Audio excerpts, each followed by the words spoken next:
Here's Adam in Albany. Great to have you on the EIB network. Hello. Hi, Rush. Thanks for taking my call. I'm actually in Utica, New York, believe it or not. Utica, what's great. Well, you're in New York, and as long as you're there, it doesn't really matter where there is, right? Because you're actually here with us, and that's what counts. I am in the present.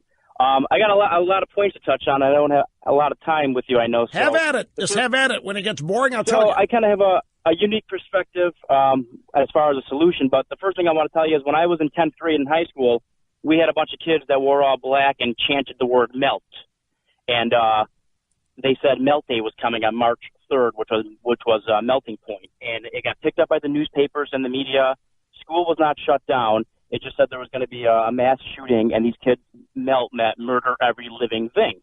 So my parents kept me home, and over 900 kids stayed home from school that day. School did not shut down. Nothing happened. However, 1 year later, Columbine happened. I was in 11th grade when the first school shooting happened.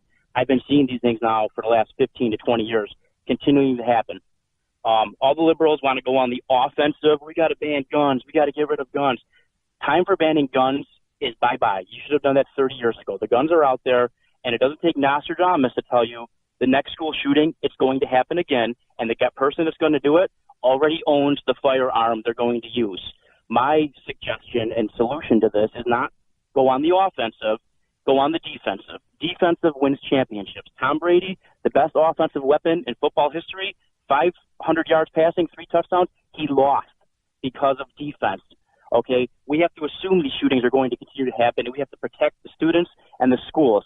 I suggest bulletproof doors that shut down and lock in all the classrooms. I suggest arming 10 to 15% of the school teachers. Now, with training courses, and the firearms would be owned by the school. Armed guards, metal detectors, cameras. I mean, we do fire alarms at the school. When's the last time you heard of a 4-alarm fire at a high school? You don't have these things happen. I believe the insurance companies make the schools do these fire drills. Let's do shooting drills.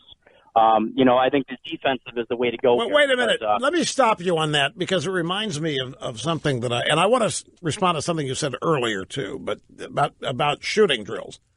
I watched a guy, I think it might have been on Fox, I'm not sure where it was. The premise this guy had been brought on to discuss is how horrible it is today. Look at what we're having to prepare our children for. Guns and shooters, and we're having to prepare them. And this guy said, yeah, it's horrible. We've never had people grow up like this. This is a terrible time. I'm thinking, yes, we have. I grew up being told how to hide under a desk if the Soviets launched a nuclear missile at us.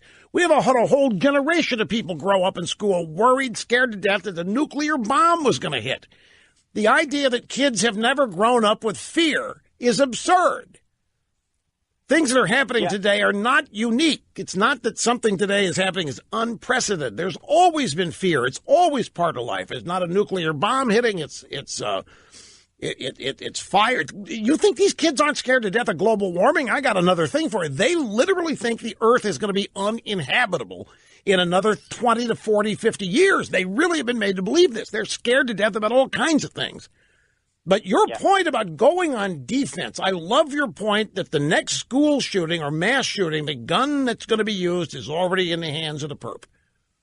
That is a pretty astute observation. And I was watching CNN moments ago, and Anderson Cooper, you know it's serious when Cooper doesn't put on a coat and tie. When he's wearing a T-shirt and the jeans, you know it's emergency. He didn't have time to really deck out as a TV performer, as a TV host.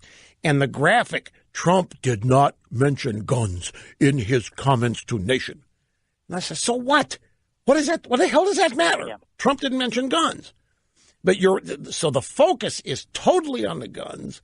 And you're right. Even if we outlaw the purchase of guns today forward, it's not going to stop anything. The time to have done it was years ago, and it was never going to happen. But it's not the problem. That's why it won't work.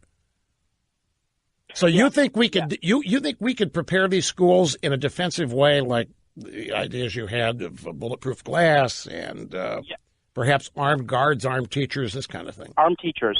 When's the last time you heard of a mass shooting at a police station? What if the teachers? No one's going into a school if you got a school full of Steven Seagals. Right. There's no crime in a police station. That's absolutely true. So people don't hold up the cops. But teachers, I can't imagine. Well, some of them probably wouldn't mind, but A lot of teachers Well, probably wouldn't want the how many responsibility shootings, like, of being armed. This last gym teacher, he just shielded a student and died. In Sandy Hook, a teacher shielded students and she died. So they're willing to put their lives in front of the bullets with no defense. I'm pretty sure the right teachers will want to arm themselves. And I'm saying properly train them. Have instructors come to the school to train these teachers, prepare them. They conceal the weapon when they're working, and then they would return it into a lockbox at the end. Well, let me just, the left is never going to go for this. And the reason they won't go for it is because adopting your idea of defensive preventative measures has, as part of its acceptance and conclusion, that we're not getting rid of the guns. And that's all they want to talk about. So if we're going to come up with ways to stop this or limit the damage by having armed guards, bulletproof glass, armed teachers, whatever other provisions that we make, the left is, you can't do that because you're acknowledging the guns are not going to be changed. Guns are going to still be used. Yep, that's right. They're never going to go for it. Well, how many deaths a year are by guns? A little over 30,000. Do the listeners know that of those 30,000, over 20,000 are suicide? I mean, you're talking less than 10,000 deaths a year. The flu kills more people. I know. I mean, if you watch the Clinton News Network, you think everybody's dying from guns every day. Adam, I tell them every year, if you really want to save lives, ban the wheel. Yeah. The wheel kills. Or doctors in the ER. Well, I don't. Infection. You know, they say infection kills 200,000 people a year in the ER. Yeah, that's an odds thing. But I mean, the wheel, which is used predominantly on the automobile, kills more people every year than guns. Never talk about banning cars.